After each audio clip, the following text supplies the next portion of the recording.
രാജപ്പനെ കാണാനാണെങ്കിൽ അയാൾ ശീർഷാസനത്തിലാണ്. ഞാൻ ഉദയഭാനു, രാജപ്പന്റെ സുഹൃത്താണ്. ഞാൻ പാച്ചാളം ബാസി, രാജപ്പനെ നവരസങ്ങൾ പഠിപ്പിക്കുകയാണ്.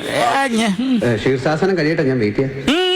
ശീർഷാസനം കഴിഞ്ഞ ഉടൻ പത്മാസനമാണ്.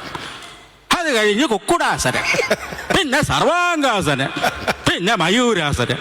എല്ലാം കഴിഞ്ഞാൽ ശവാസനമാണ്. പിന്നീടാണ് നവരസങ്ങളിലേക്ക് കടക്കുക. കഠിനമായ പഠനമാണത്.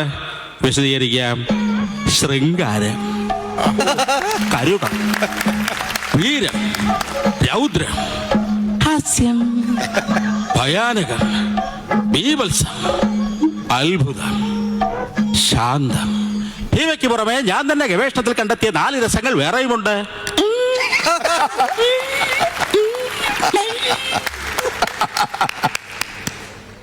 പാഠമധികം, സമയം തുച്ഛം, തടസ്സങ്ങൾ അനുവദനീയമല്ല. ശത്രുവായാലും മിത്രമായാലും പതഞ്ജലി, ഭരതമുനി പൊയ്ക്കോളൂ.